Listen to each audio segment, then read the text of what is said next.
आपका एक बार फिर से स्वागत है genius physics and mathematics classes में। जैसा कि आपको पता है कि मैं पिछले 1 या 2 दिन से वीडियो नहीं अपलोड कर पा रहा हूं क्योंकि मौसम बदलने का थोड़ा सा असर मुझ पे भी हुआ और मेरी भी थोड़ी सी तबीयत नासाज हो गई। तो खैर आज से फिर से रेगुलर स्टार्ट करते हैं और हम क्लास 11th में एचसी वर्मा के न्यूमेरिकल्स कर रहे थे वेक्टर के, और एक्सरसाइज के न्यूमेरिकल्स हम कर रहे थे जो कि हमने ऑलरेडी क्वेश्चन नंबर 1 से लेकर 12 तक कर रखा था। अब हम उसी को आगे लेकर बढ़ेंगे अपनी यात्रा को और हम क्वेश्चन नंबर 13 से स्टार्ट करेंगे। तो चलिए शुरू करते हैं आज की अपनी कक्षा। क्या है क्वेश्चन नंबर 13? जैसा कि दिख रहा है वेक्टर ए कितना है हमारे पास, हम देख रहे हैं क्वेश्चन नंबर 13 का सॉल्यूशन, है ना। वेक्टर ए कितना है हमारे पास, तो वेक्टर ए है हमारे पास 2i प्लस 3j, है ना, प्लस 4k, ये हमारे पास वेक्टर ए है ना। वेक्टर बी क्या है हमारे पास, तो वेक्टर बी हमारे पास है 3i plus 3i plus 4j plus 5k, है ना, प्लस 5k, ये हमारे पास वेक्टर बी है। हमें ये दोनों वेक्टर के बीच का एंगल फाइंड आउट करना है, तो हम डॉट प्रोडक्ट से भी कर सकते हैं या फिर हम क्रॉस प्रोडक्ट से भी कर सकते हैं, लेकिन आसान हमें डॉट प्रोडक्ट में ही पड़ता है। तो पहले हम ये दोनों का डॉट निकालते हैं, है ना। ये दोनों वेक्टर्स का डॉट कितना हो जाएगा, तो डॉट का आपको सिंपली पता है, बेसिक नॉलेज आपके पास है कि i 1 होता है, j डॉट j 1 होता है, k डॉट k 1 होता है, बाकी सब 0 हो जाते हैं। तो हम वही काम करेंगे। यहाँ पे 2 3 जा 6, 4 3 जा 12 और 4 5 जा 20, और इसको अगर मैं जोड़ दूं तो ये 38 आ जाता है। यानी vector a dot vector b is equal to 38। अब यहाँ पे मैं बात करूं कि वेक्टर a का मैग्नीट्यूड कितना होगा, तो वेक्टर a का मैग्नीट्यूड हो जाएगा 2 square plus 3 square plus 4 square, जिसको आप फर्दर सॉल्व करेंगे तो यहाँ पे आपको मिलेगा कितना, 4 स्क्वायर 16 और 9 25 और 4 29, रूट अंडर 29। और अगर वेक्टर b का आप मैग्नीट्यूड निकालते हैं तो ये आपको कितना मिल जाता है, ये मिलता है आपको 3 square plus 4 square plus 5 square, which means यहाँ पे 25 मिलता है, 25 प्लस 16 प्लस 9, तो 25 प्लस 25 यानी कि रूट अंडर 50, ये हमें मिल जाता है वेक्टर ए और वेक्टर बी का मैग्नीट्यूड। हमें चाहिए थीटा, तो हमारे पास फॉर्मूला है, क्या है हमारे पास कि vector A dot vector B, है ना। हमारे पास फॉर्मूला है vector A dot vector B is equals to A B cos theta, है ना। तो हम यहाँ पे सारा वैल्यू फाइंड पुट कर देते हैं। ए डॉट बी कितना हमारा है 38 इज इक्वल्स टू ए कितना आ गया है, तो रूट अंडर 29, बी कितना है root under 50 into cos theta. और फर्दर मैं इसको अगर सॉल्व करूं तो ये आपको मिल जाता है 38 is equals to root under 5 9 जा 45, कैरी 4 5 2 जा 10 4 1 4 5 0 cos थीटा। तो आप आराम से यहां से cos थीटा निकाल सकते हैं। Therefore cos theta is equals to 38 upon root under 1450। तो थीटा कितना मिलेगा हमें, cos inverse 38 upon root under 1450। तो ये हमारा आंसर आता है थीटा की वैल्यू।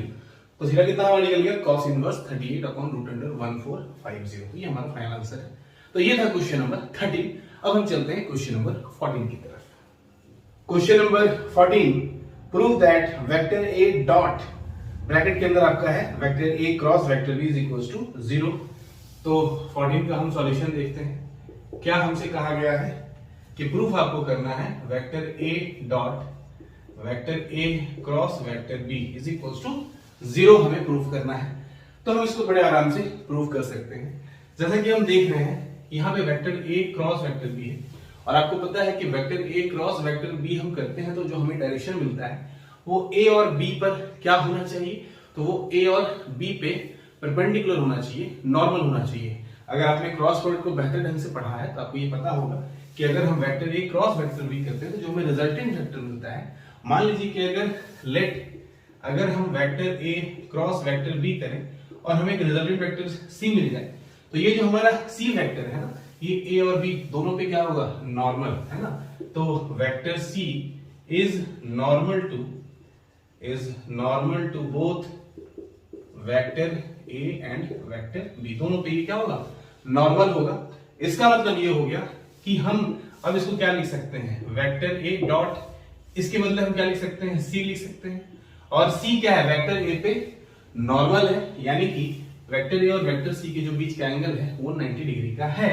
तो हमको हमें पता है vector A dot vector C क्या होगा, तो आंसर है वेक्टर ए का मैग्नीट्यूड वेक्टर सी का मैग्नीट्यूड इनटू कॉस, यहाँ पे नॉर्मल है एक दूसरे पे 90 डिग्री है, तो मैं यहाँ पे cos 90 लिख सकता हूँ। और cos 90 की वैल्यू आपको पता है कि 0 होती है, यानी कि फाइनली हमें vector A dot vector C 0 मिल जाता है। और सी हमने किसके बदले रखा था, तो सी हमने रखा था vector A cross vector B के बदले, तो ये हमें 0 मिल जाता है ना। तो इस तरह से ये हमारा प्रूफ हो जाता है। तो ये था क्वेश्चन नंबर 40। अब हम चलते हैं क्वेश्चन नंबर 15 की तरफ। क्वेश्चन नंबर 15, तो क्वेश्चन नंबर 15 का हम सॉल्यूशन देखते हैं। क्या है 15? If vector A is equals to 2i plus 3j plus 4k and vector B is equals to 4i plus 3j plus 2k, then find vector A cross vector B। तो हमारे पास vector A कितना है, तो answer है 2i plus 3j plus 4k, है ना। ये हमारे पास है वेक्टर A। और वेक्टर B हमारे पास कितना है, वेक्टर B हमारे पास है 4i plus 3j plus 2k, है ना। ये हमारे पास वेक्टर B है 4i plus 3j plus 2k, और vector A 2i plus 3j plus 4k। हमें A क्रॉस B निकालना है। और अगर आपने क्रॉस प्रोडक्ट बेहतर ढंग से पढ़ा है तो आपको पता है कि हम यहाँ पे डिटरमिनेंट मेथड यूज करके vector A cross vector B निकाल सकते हैं। कहने का मतलब ये है कि हम यहाँ यूज करने वाले डिटरमिनेंट मेथड, दैट इज यहाँ पे है आपका I, यहाँ पे J और यहाँ पे K, है ना। अब यहाँ पे क्या होगा, तो यहाँ पे होगा 2 3 4, यहाँ पे 4 3 2, है ना। अब आपको तो इसका रूल पता ही है कि अगर मैं यहाँ पे सबसे पहले I को लेता हूँ तो I के साथ वाला कॉलम और I के साथ वाला रो ये खत्म हो जाता है, तो आपका ये 4 फिगर बचता है ना। और हम क्या करते हैं 3 2 जा 6 माइनस 4 3 जा 12, ठीक है। I के साथ जोड़ेंगे तो I के साथ वाला रो और I के साथ वाला कॉलम ये खत्म हो जाता है, ये 4 जो आपके बचे हैं, तो 2 3 जा 6 माइनस 4 3 जा 12। अब J के साथ, तो J के साथ आपको पता है माइनस आता है ना। अगर आपने डिटरमिनेंट पढ़ा है या नॉलेज ना भी हो तो ये आपको ये बताया गया होगा कि ये जो साइन चलता है plus minus plus minus plus minus plus minus plus, ये ऐसे चलता है, ऑल्टरनेट चलता है। तो माइनस J अगर हम लेते हैं तो माइनस J के साथ वाला कॉलम और रो खत्म हो जाएगा, तो मेरे पास ये 2 4 4 2 बचेगा, तो 2 2 जा 4 माइनस 4 4 जा 16, तो 2 2 जा 4 माइनस 4 4 जा 16, है ना। और फाइनली हम ले लेंगे प्लस k, तो k के साथ वाला कॉलम और रो खत्म हो जाएगा, तो 3 2 जा 6 माइनस 4 3 जा 12, ये हमें मिल जाता है। तो फाइनली 6 माइनस 12 तो माइनस 6i, ठीक है। यहाँ पे 4 माइनस 16 माइनस 12, तो माइनस 12 और माइनस यहाँ पे भी है तो माइनस माइनस प्लस हो जाता है, तो ये 12j हो जाता है। प्लस यहाँ पे 6 माइनस 12 तो माइनस 6 आ जाता है ना। तो हम यहाँ पे क्या लिखेंगे माइनस 6k कैप। तो दिस इज आवर आंसर। किसके लिए, तो vector A cross vector B के लिए क्या आ गया minus 6i plus 12j minus 6k, ठीक है। तो ये था क्वेश्चन नंबर 15। अब हम चलते हैं क्वेश्चन नंबर 16 की तरफ। अब हम देखते हैं क्वेश्चन नंबर 16 का सॉल्यूशन क्या है। 16, if vector A vector B vector C are mutually perpendicular so that vector C cross vector A cross B is equals to 0 is the converse true. क्या इसका जो उल्टा है वो भी सत्य है या नहीं है। तो यहाँ पे दिया गया है कि वेक्टर ए वेक्टर बी और वेक्टर सी तीनों आपस में म्यूचुअली परपेंडिकुलर है। हमें क्या प्रूव करना है, तो हमें प्रूव करना है to prove vector C cross vector A cross vector B is equals to 0। हमें ये सिद्ध करना है। चलिए हम एलएचएस इसका लेके चलते हैं। एलएचएस हमारे पास क्या है, vector C cross vector A cross vector B, है ना। तो इसको आप बड़े आसान तरीके से कर सकते हैं। फिर से जो मैंने पिछले क्वेश्चन में आपको बताया था कि vector A cross vector B जब भी हम करते हैं तो हमें जो थर्ड वेक्टर मिलता है वो दोनों पे नॉर्मल होना चाहिए, है ना। तो ए और बी पे कौन सा वेक्टर नॉर्मल है, तो according to question vector C जो है वो ए और बी पे परपेंडिकुलर है। इसका मतलब ए क्रॉस बी हमें क्या मिलेगा, सी मिलेगा, है ना। तो अकॉर्डिंग टू क्वेश्चन हमें ए क्रॉस बी जो है वो हमें वेक्टर सी मिलने वाला है, क्योंकि जब भी हम ए क्रॉस करते हैं बी के साथ तो हमें रिजल्टेंट वेक्टर क्या मिलता है, ए और बी पे नॉर्मल वाला वेक्टर, यानी कि वेक्टर सी। तो हम यहाँ पे वेक्टर सी लिख सकते हैं। तो ये आपका हो जाता है vector C cross vector C. और आप देख सकते हैं दोनों सी आ गया, यानी डायरेक्शन कैसा हो गया, सेम। और अगर डायरेक्शन सेम है तो वहां पे थीटा हमें 0 मिल जाएगा। और क्रॉस को हम कैसे लिखते हैं, तो सी का मैग्नीट्यूड इंटू सी का magnitude into sine theta, theta दोनों के लिए चूंकि सेम है, डायरेक्शन सेम है, तो यहाँ पे थीटा 0 हो जाएगा, sine 0 degree into unit vector N. और साइन 0 की वैल्यू 0 होती है, यानी आपको सी क्रॉस सी कितना मिलता है, 0 मिल जाता है ना। हमें यही साबित करना था। और हमसे इसमें एक और सवाल किया गया है कि क्या इसका कन्वर्स भी ट्रू है। कन्वर्स कहने का मतलब ये है कि अगर ये C cross vector A cross vector B जो है वो अगर 0 है तो क्या ये तीनों वेक्टर आपस में म्यूचुअली परपेंडिकुलर होंगे। तो आंसर है जी नहीं, ऐसी कोई भी बात नहीं हो सकती है। मान लीजिए कि A और B आपस में परपेंडिकुलर नहीं है, अगर A और B वेक्टर पैरेलल हैं, अगर ये वेक्टर A है ये वेक्टर B है, अगर ये दोनों वेक्टर आपस में पैरेलल हैं, तब भी अगर हम A क्रॉस B करते हैं तो A क्रॉस B करने से हमें जो तीसरा वेक्टर मिलेगा वो A और B पे परपेंडिकुलर होना चाहिए, यानी वो वेक्टर C ही होगा। तो यहाँ पे अगर मैं कहूं कि A B C अगर तीनों आपस में म्यूचुअली परपेंडिकुलर है तो ये तो सत्य है इसके लिए। लेकिन अगर ये आपको गिवन है और आपसे बोला गया कि क्या A B C mutually perpendicular है, तो आंसर है कोई जरूरी नहीं है, क्योंकि एक यहाँ पे कंडीशन ये भी हो सकता है कि वेक्टर A और वेक्टर B पैरेलल हो और A और B पे C परपेंडिकुलर हो, है ना। तो ये था हमारा क्वेश्चन नंबर 16। अब हम चलते हैं क्वेश्चन नंबर 17 की तरफ। क्या है question number 17? A particle moves on a given straight line with a constant speed v at a certain time. It is at point P on its straight line path. O is a fixed point. Show that vector OP cross vector B is independent of the position P, यानी कि जो हमारा OP vector है उसको जब हम cross करते हैं वेक्टर V यानी कि वेलोसिटी वेक्टर के साथ, तो वो इंडिपेंडेंट होता है P के पोजीशन के साथ, यानी कि कोई पोजीशन हो P का, है ना, OP क्रॉस B को उस पोजीशन से मतलब नहीं है। तो चलिए हम इसको सॉल्व करते हैं। मान लीजिए ये एक हमारा स्ट्रेट पाथ है और यहाँ पे हमारे पास एक पॉइंट O है। मान लीजिए दिस इज पॉइंट P, यहाँ पे पार्टिकल अभी है और ये पार्टिकल जो ये फिक्स्ड पॉइंट है इसके साथ एंगल थीटा बनाता है। और एक फिर हम दूसरा पोजीशन पकड़ लेते हैं इसका कि मान लीजिए दूसरा पोजीशन P डैश है जिसके साथ ये एंगल थीटा डैश का बना लेता है ना, और इसको मैं Q कह देता हूं। तो हमें क्या प्रूफ करना है, तो क्वेश्चन नंबर 17 हमें प्रूफ करना था कि OP क्रॉस V है ना, ये independent of the position P होगा। वेक्टर V किधर हमारे पास, दिस इज वेक्टर V, है ना। तो क्रॉस प्रोडक्ट हम जब भी करते हैं तो हमें क्या मिलता है, तो हमें मिलता है OP into V sine theta unit vector n, ये हमें मिलता है ना।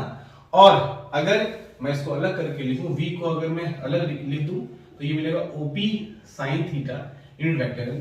OP साइन थीटा को मैं क्या लिख सकता हूं, है ना, OP साइन थीटा, ये OP साइन थीटा। तो आप देख सकते हैं इस ट्रायंगल में साइन थीटा की अगर मैं बात करूं साइन थीटा, तो ये P बाई H यानी कि OQ अपॉन OP, है ना, OQ अपॉन OP। तो OQ is equals to OP sine theta, यानी कि मैं OP साइन थीटा के प्लेस पे OQ लिख सकता हूं। तो यहां पे OP क्रॉस वेक्टर V कितना आ जाता है, तो ये V into OQ, V into OQ into unit vector n, ये हमें मिल जाता है। फिर से आप देखिए हमें vector OP cross vector velocity vector क्या मिलता है, हमें V इंटू OQ n। यहाँ पे आप देखिए हमें पोजीशन P से कोई मतलब नहीं है। सिमिलरली अगर आप इस ट्रायंगल में भी निकालेंगे तो भी वहां पे P डैश आपका नहीं आएगा, यानी कि हमें पोजीशन से कोई भी मतलब नहीं है। जब भी आप निकालेंगे तब वो क्या मिलेगा, इस ट्रायंगल के लिए अगर मैं बात करूं, है ना, ये बड़े वाले ट्रायंगल के लिए, तो वहां भी अगर मैं OP क्रॉस V करूं तो मुझे क्या मिलेगा, V ही मिलेगा और यहाँ पे OQ ही मिलेगा। ठीक है, कैसे मिलेगा आप निकाल के देख सकते हैं। यहां पे अगर मैं साइन थीटा डैश निकालूं तो मुझे मिलता है OQ अपॉन OP डैश, है ना, और फिर से यहां पे OQ is equals to OP dash sine theta dash, है ना। तो इस केस में भी हम OP dash sine theta dash के प्लेस पे OQ रख सकते हैं, तो फिर हमें OQ ही मिल जाना है। इसका मतलब ये हुआ कि whatever may be the position of P, the magnitude and the direction of OP cross V is always constant. तो ये था हमारा क्वेश्चन नंबर 17। अब हम देखते हैं question number 18। Question number 18, the force on a charge particle due to electric and magnetic field is given by F is equals to QE plus QV cross B.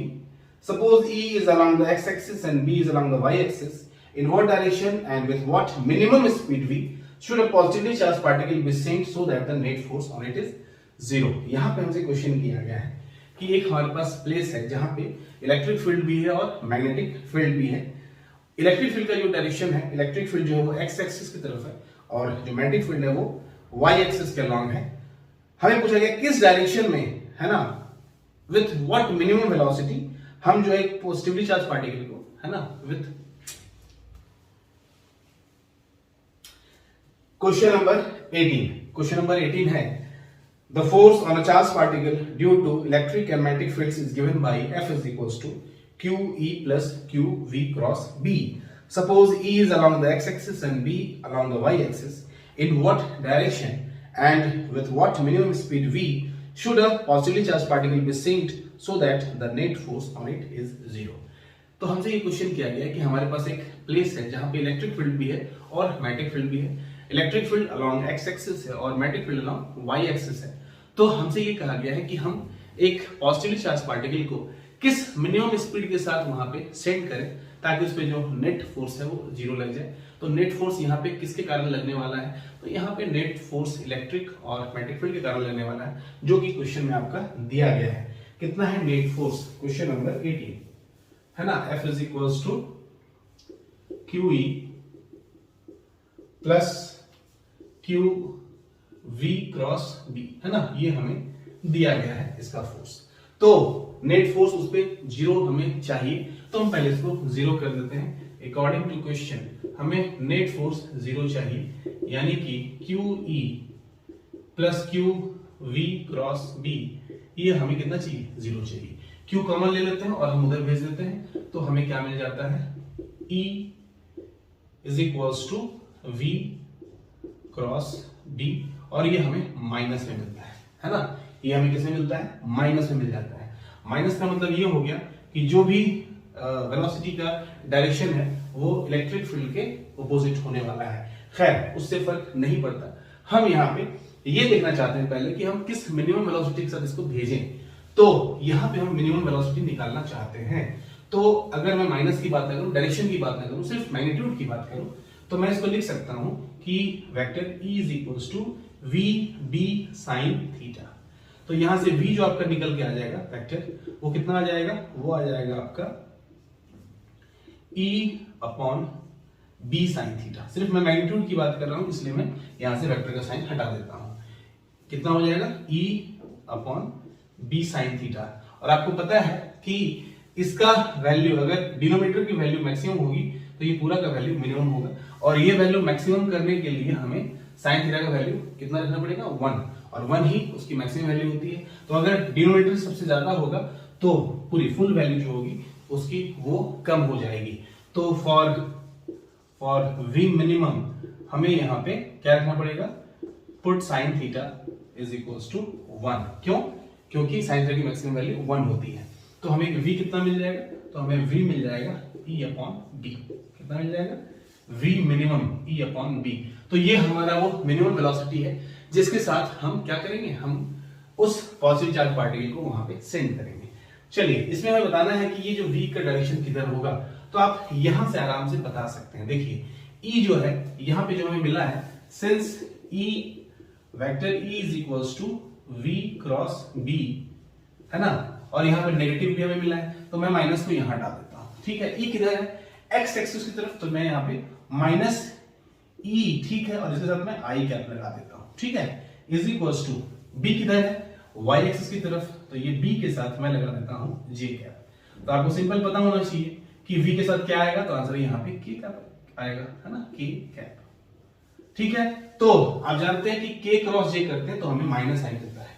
K cross J करने से minus आई मिलता है। According to the diagram आपको पता है ना, this is I, this is J and this is K। तो I cross J क्या मिलेगा? K। जे क्रॉस के क्या मिलेगा आई, लेकिन के क्रॉस जे करेंगे तो माइनस आई मिलेगा, और चूंकि हमारे पास यहाँ माइनस आई है तो यहाँ पे के क्रॉस जे हमें मिल भी रहा है। इसका मतलब ये जो वेलोसिटी का वेक्टर है ये होना चाहिए के कैप यानी कि जेड एक्सिस की तरफ। तो हम क्या लिखेंगे कि direction of positively charge particle is along z axis, है ना, is along z axis, positive z axis. तो ये हमें मिल जाता है उस पॉजिटिव चार्ज पार्टिकल का मिनिमम वेलोसिटी, जिसके साथ हम उसको सेंड करेंगे कहां पे, जहां पे इलेक्ट्रिक और मैग्नेटिक फोर्स दोनों अवेलेबल हैं, और डायरेक्शन क्या होगा, is along positive z axis. तो ये हमारा था क्वेश्चन नंबर 18। अब हम चलते हैं क्वेश्चन नंबर 19 की तरफ। Question number 19, give an example for which vector a dot vector b is equals to vector c dot vector b but vector a not equals to vector c। हमें एक example देना है जिसमें vector a dot vector b बराबर होना चाहिए vector c dot vector b के, लेकिन वेक्टर a और वेक्टर c आपस में बराबर नहीं होना चाहिए। बड़ा इजी सा क्वेश्चन है ये, क्वेश्चन नंबर 19। तो ये हम एक काम करते हैं, यहाँ पे मान लीजिए कि ये आपका वेक्टर b है ना, और ये आपका वेक्टर a है। तो a और b के बीच का एंगल कितना है, तो आंसर है कि 90 डिग्री है। तो यहाँ पे vector a dot vector b कितना हो जाना है, 0 हो जाना है ना। आप जानते हैं a dot b, a b cos theta, तो cos थीटा फिर यहाँ पे 90, cos 90 0 हो जाना है। अच्छा फिर से देखिए, अगर मैं b का यही डायरेक्शन रखूं और मैं बोलूं इस बार की दिस इज वेक्टर c, है ना, ये आपका है वेक्टर c। अगर ये वेक्टर c है तो फिर से एंगल कितना है, 90 है। तो ये आपका वेक्टर b है, ये आपका वेक्टर c है। तो यहां से भी अगर मैं vector b dot vector c निकालूं तो 0 आएगा, क्यों, बिकॉज थीटा इज 90। तो a डॉट b भी 0 है, b डॉट c भी 0 है। तो here vector a dot vector b is equals to vector b dot vector c, दोनों 0 0 है। लेकिन आप देख सकते हैं कि यहाँ वेक्टर a किधर है, नीचे की तरफ, यहाँ वेक्टर c किधर है, ऊपर की तरफ। तो यहाँ पे वेक्टर a जो है एंड वेक्टर a जो है वो बराबर नहीं है किसके, वेक्टर c के। तो ये था हमारा क्वेश्चन नंबर 19। अब हम चलते हैं क्वेश्चन नंबर 20 की तरफ।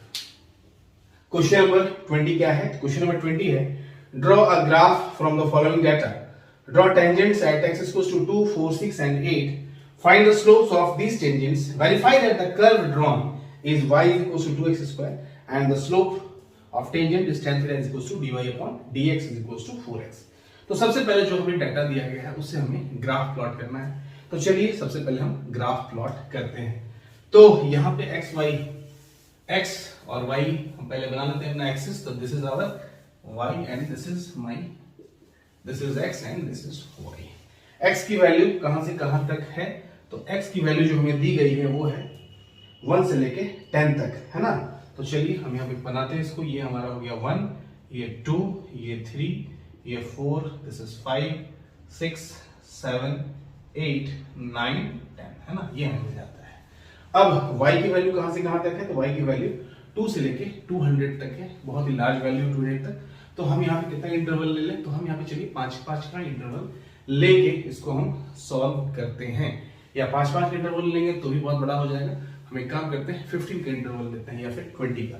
तो हम चलिए 15 का इंटरवल लेते हैं। तो मान लीजिए ये हमारा है 15, this is 30, this is 45, this is 60, this is 75, यहाँ पे 90, फिर आपको क्या मिलेगा 105, फिर आपको मिलेगा 120, है ना, 135, 150, 165, ओके, 180, 195 और यहाँ हमें मिल जाएगा 210, है ना। ये हमें इस तरह से ये वैल्यू मिल गई। अब हम क्या करते हैं, पहले अपना ग्राफ प्लॉट कर लेते हैं। x की वैल्यू 1 है तो वहां पे y की वैल्यू 2 है। तो x की वैल्यू जहां 1 है वहां y की वैल्यू 2 है। तो सपोज यहाँ पे इसका एक आएगा x की वैल्यू 1 और 2 समवेयर यहाँ पे कहीं आया तो ये आ जाता है। x2 है तो y 8 है, x2 है तो y 8 है, तो फिर से 15 का हाफ करते हैं तो लगभग हमें यहाँ पे ये वैल्यू मिल जाना है, ठीक है, x2 y 8। फिर हमें क्या मिलना है x3 तो y 18, x3 y 18 तो 15 से ये 15 वाला है, ये है 15 का, तो हमें इससे थोड़ा सा ऊपर मिलेगा 18, है ना, यहाँ पे 18, ठीक है। उसी तरह फिर हमें चाहिए x4 y32, तो 32 हमें कहाँ मिलेगा, 30 के समवेयर यहाँ पे 32 मिलेगा, है ना, इस जगह पे। तो x4 है तो y32 है, यानी कि ये पॉइंट हमें मिलता है x4 और y32 पे, ठीक है, ओके। उसके बाद क्या है, 5 पे 50 है, तो जब 5 है तो 50 है, 50 कहाँ पे आएगा, तो 60 45 के बीच में यहाँ पे समवेयर कहीं पे आना है, तो यहाँ पे सपोज ये आ जाता है ना, ओके। फिर जब 6 है तो 72 है, तो 72 75 के जस्ट नीचे आना है यहाँ पे, है ना, तो ये आ गया आपका 72 अप्रॉक्स, है ना। और ये मैं थोड़ा सा इसको अच्छे से कर देता हूँ, यहाँ पे 45 और ये यहाँ, ओके, ठीक है। अब 7 पे 98 है, तो 7 पे 90, यहाँ पे सपोज 7 यहाँ हमें मिल रहा है, और 98 जो है वो हमें समवेयर यहाँ मिलेगा, यहाँ इस पोजीशन पे, यहाँ पे, तो ये हमारा 98 आ गया, है ना। फिर हमें क्या ड्रॉ करना है, फिर हमें ड्रॉ करना है 8 पे 128 है, तो 8 पे 128 समवेयर कहीं यहाँ पे आएगा, 128 8 पे, तो ये हमारा है 8, तो ये पॉइंट हमें मिल जाता है ना। तो हम इस सब को लेके ग्राफ प्लॉट करते हैं, और फिर क्या है, 9 पे 162 है, तो ये 162 समवेयर यहाँ पे कहीं आना है, 9 की बात हो रही है, तो ये हमारा 9 है, ये पॉइंट हमें यहाँ मिल जाता है ना। तो ये सारे पॉइंट्स को लेके हम क्या करेंगे, ये सारे पॉइंट्स को लेके हम अपना ग्राफ प्लॉट करेंगे। आप ये ग्राफ कैसे बनाएंगे, तो आंसर ये ग्राफ कुछ इस तरह से जाएगा, ये ग्राफ ऐसा होता हुआ ऐसा जाएगा, है ना, ये हमें अपना पॉइंट मिल जाता है, ओके। तो ये ग्राफ कुछ इस तरह से जाएगा। अब हमसे क्या कहा गया है, हमसे कहा गया है कि वेरीफाई करना है, हमें क्या क्या वेरीफाई करना है, तो हमें वेरीफाई करना है कि ये जो ग्राफ है, क्या ये y equals to 2x square का ग्राफ है, तो हम इसको वेरीफाई कर सकते हैं कि क्या ये y equals to 2x square का ग्राफ है या नहीं है। तो बड़ा अच्छा तरीका है, एक एक करके आप x की वैल्यू डालते जाइए और y की वैल्यू निकालते जाइए। जब x 1 है ना, यहाँ पे when x is equals to 1 हो जाएगा, तो y कितनी आ जाएगी, 1 का स्क्वायर 1 इंटू 2 आ जाएगी। जब हम x की वैल्यू लेंगे यहाँ पे 2, तो ये 2 2 4 2 8, यानी y 8 आ जाता है। जब हम x की वैल्यू लेंगे 3, तो ये 3 का स्क्वायर 9 2 18, तो y हमें 18 मिल जाता है। ऐसे करके हम देखते हैं कि जो डाटा दिया है उससे ये मैच कर रहा है। इसका मतलब ये तो क्लियर सी बात है कि ये जो ग्राफ है ये किसका ग्राफ है, ये y is equal to 2x square का ग्राफ है। लेकिन हमें ये भी वेरीफाई करना है कि इसका जो स्लोप है tan थीटा, क्या वो 4x है कि नहीं है। तो चलिए हम स्लोप की बात करते हैं। स्लोप का जो हमारे पास फॉर्मूला है वो होता है आपके पास tan थीटा। tan थीटा आपने पढ़ा है, परपेंडिकुलर y बेस होता है, या फिर अगर हम डिफरेंशिएशन की टर्म में बात करें तो dy अपॉन dx, है ना, ये होता है डिफरेंशिएशन की टर्म। तो या फिर आप इसको यहाँ पे अगर मैं बात करूं कि अगर मुझे x इज इक्वल्स टू कहां पे निकालना है, तो हमारे पास वैल्यू है, अगर मैं x इक्वल्स टू 2 पे निकालना चाहूं, है ना, तो 2 के बगल में 1 और 3 है, तो यहाँ पे आप देख सकते हैं ये this is 3 and this is 1। तो अगर मैं इसको लेके एक ट्रायंगल बना लूं, ये ट्रायंगल, ये मेरा एक ट्रायंगल बन जा रहा है ना, ये दिस इज माय ट्रायंगल, ठीक है। तो ये है किसके बीच का ट्रायंगल, तो आंसर है 1 और 3 के बीच का।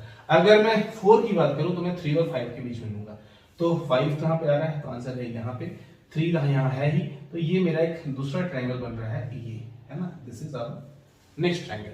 अगर मैं x इक्वल्स टू 6 पे बात करूं तो मैं 5 और 7 के बीच में लूंगा, तो ये हमारा 7 है, ये 5 है, तो ये जो स्लोप हमें मिलेगा, ये स्लोप ये मिलेगा और ये ट्रायंगल हमारा ये बनेगा, ठीक है। ये हमारा यहाँ स्लोप ये है, this is tangent, this is tangent, ये सारा टेंजेंट क्या देता है हमें, स्लोप देता है। और अगर मैं किस पे चेक करने के लिए कहा गया था, तो 2 4 6 8, तो 2 पे हमने ले लिया, 4 पे ले लिया, 4 के अगल बगल 3 और 5 के बीच में बनाया है, 6 भी ले लिया, अब 8 पे लेते हैं, तो 8 यहाँ पे 9 आपको मिलता है, तो 9 यहाँ पे आपका ये 9 हो गया, और ये आपका ट्रायंगल बन रहा है जो कि बन रहा है 7 और 9 के बीच में, और this is my tangent slope, है ना। तो ये हमारा ट्रायंगल बनता है, ये है आपका डेल y और ये डेल x, ये भी डेल y, ये क्या है del x। This is del Y del X, this is del Y del X. अब हम यहां से स्लोप निकालते हैं और हम देखते हैं कि क्या जो स्लोप की वैल्यू दी गई है क्वेश्चन में वही हमारी वैल्यू आती है कि नहीं। ठीक है, चलिए चेक करते हैं। tan थीटा यहां पे हमको निकालना है। tan थीटा कितना है, पी बाई बी या D Y by D X, या इसको हम del Y upon del X से भी निकाल सकते हैं। तो हम इसको चेक करते हैं। मैं अगर 2 पे चेक करूंगा तो 2 पे ये डिफरेंस है ना, del Y P upon B perpendicular by base, perpendicular यहाँ पे कितना आ रहा है 2 पे, तो 3 और 1 के बीच है। 3 पे आप देख सकते हैं, 3 पे आपको कितना मिलता है, 3 पे 18 और 1 पे 2, यानी कि 18 माइनस 2 अपॉन 3 माइनस 1 है ना, तो ये कितना हो जाता है 16 अपॉन 2, दिस इज 8। ये हमें 8 मिल जाता है। कब, तो आंसर है at x is equals to 2 पे हमें स्लोप ये मिलता है कितना 8। अगर मैं फिर से बात करूं at x is equals to 4 की बात करूं तो स्लोप हमारा फिर से क्या होगा tan थीटा, और 4 किस पे हमने लिया है, तो 5 और 3 के बीच में। जब हम 5 ले रहे हैं तो 5 पे वैल्यू कितनी है y की 50, तो 50, और 3 पे कितनी है, तो 3 पे 18, तो 50 माइनस 18 अपॉन 5 माइनस 3 है ना, 5 माइनस 3, ये कितना हो गया, तो आंसर 32 अपॉन 2 विच इज 60। अगर मैं फिर at x is equals to 4 की बात करूं तो जो हमारा स्लोप हो जाएगा tan थीटा वो कितना हो जाएगा, तो आंसर है कि हमने 4 जो बनाया है वो 4 तो हमने ले लिया ना, तो हम यहाँ 6 पे लेंगे। 6 जो है 6 हमने बनाया है 7 और 5 के बीच में। 7 पे y की वैल्यू कितनी है, 7 पे 98 है और 5 पे 50 है, तो 98 माइनस 50 अपॉन 7, हम 6 पे निकालते हैं तो 7 माइनस 5, 7 माइनस 5, तो ये हो जाता है आपका 48 अपॉन 2, जो कि निकल जाता है 24 है ना। और फाइनली हम बात करेंगे at x is equals to 8 पे जो हमारा स्लोप है tan थीटा वो कितना है, तो 9 और 7 के बीच में है। 9 पे वैल्यू कितनी है 162 और 7 पे है 98 बाई 9 माइनस 7, तो ये हमें मिल जाता है कितना 64 अपॉन 2 यानी कि 32, तो ये हमें स्लोप मिलता चला गया। अब हम चेक करते हैं कि जो हमारा क्वेश्चन में स्लोप है क्या उसके साथ ये मैच कर रहा है। तो क्वेश्चन में जो स्लोप आपको दिया गया है वो है tan theta is equals to dy upon dx is equals to 4x है ना। तो हम यहाँ पे वेरीफाई करते हैं इसको, क्या ये स्लोप सही है। तो आंसर है कि जब हम यहाँ x की वैल्यू 2 रखते हैं, when x is equals to 2, तो हमें स्लोप कितना मिल जाता है, तो आंसर 4 into 2 8 मिल जाता है। जब हम यहाँ पे x की वैल्यू 4 रखते हैं तो स्लोप हमें कितना मिल जाता है, 4 4 जा 16, और जब हम x की वैल्यू 6 रखते हैं तो हमें यहाँ पे स्लोप कितना मिल जाता है, 6 4 जा 24, और जब हम x की वैल्यू 8 रखते हैं तो हमें स्लोप कितना मिल जाता है, तो हमें स्लोप मिल जाता है 8 4 जा 32 है ना। तो 2 पे 8, x 4 पे 16, यहाँ पे भी आप देखिए जब हमने 2 लिया था तो कितना आया था 8, जब हम 4 लिए तो 16, 6 पे कितना आया, 6 पे 24, यहाँ पे देख सकते हैं आप 6 पे 24 है, और 8 पे हमें कितना मिला था 32, यहाँ भी 8 पे 32 है। यानी कि हमने वेरीफाई कर लिया कि ये जो ग्राफ है गिवन डाटा का इसका स्लोप कितना है 4x है, और ये ग्राफ किसका है, तो y = 2x², ये हमने वेरीफाई कर लिया। तो इस तरह से ये हमारा क्वेश्चन सॉल्व हो जाता है। तो ये था क्वेश्चन नंबर 20। अब हम चलते हैं क्वेश्चन नंबर 21 की तरफ। Question number 21, a curve is represented by y = sin x। एक कर्व को हम रिप्रेजेंट कर रहे हैं y = sin x के साथ।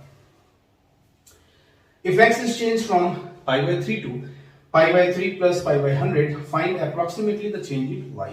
तो यहाँ पे अगर मैं यहाँ पे स्मॉल चेंज की बात करूं तो y plus del y is equals to, मैं यहाँ लिख सकता हूँ sin x plus del x है ना, where del y and del x are small change in y and x।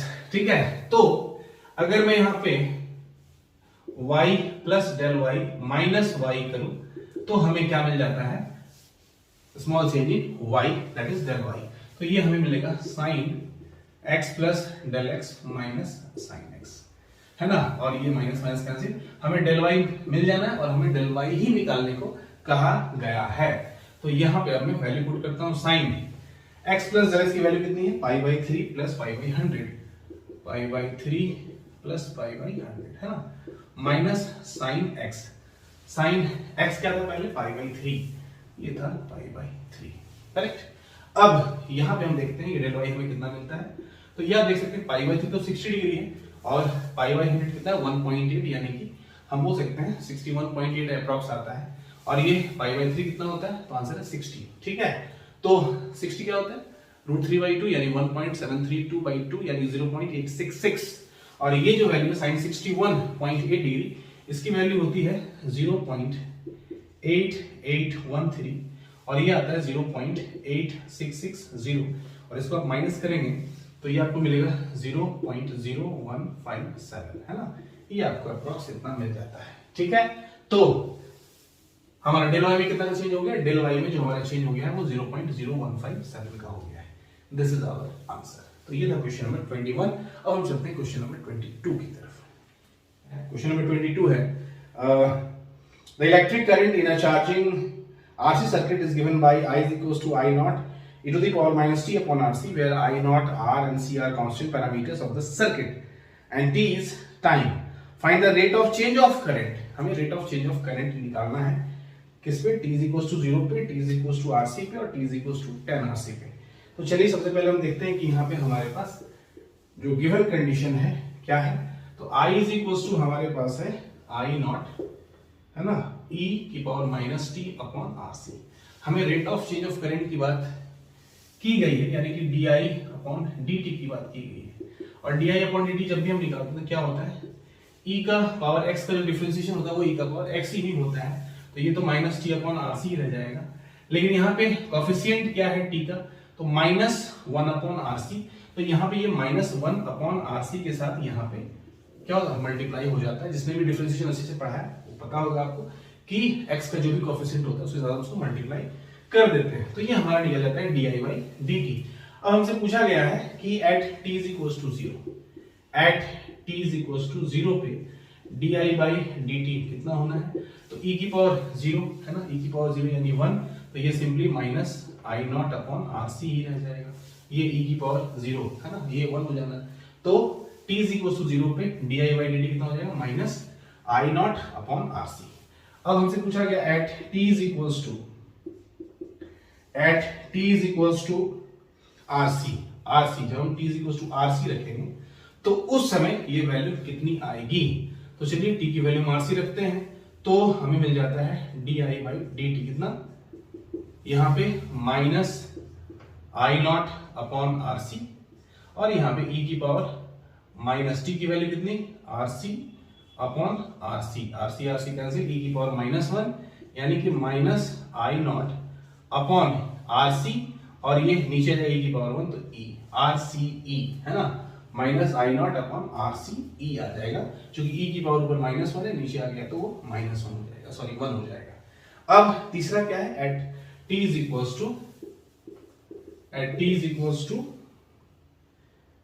10 RC है ना, 10 RC। जब t की वैल्यू 10 RC होगी तो हमें क्या मिलेगा, di/dt बताइए। तो हमें di/dt मिल जाएगा -I naught upon RC, e की वैल्यू कितनी 10 RC -10 RC अपॉन RC खत्म हो जाता है तो ये -I naught अपॉन RC और e की पावर यहाँ पे नीचे कितनी आती है, 10 नीचे आती है, e की पावर 10 हो जाएगी। तो दिस इज आवर आंसर। तो ये था हमारा क्वेश्चन नंबर 22। तो चलिए आज हम 22 से सॉल्व करते हैं, फर्दर हम नेक्स्ट वीडियो में इसको सॉल्व करेंगे। तो अगर वीडियो अच्छा हो तो लाइक करें और चैनल को सब्सक्राइब करें। तब तक के लिए जय हिंद, जय भारत।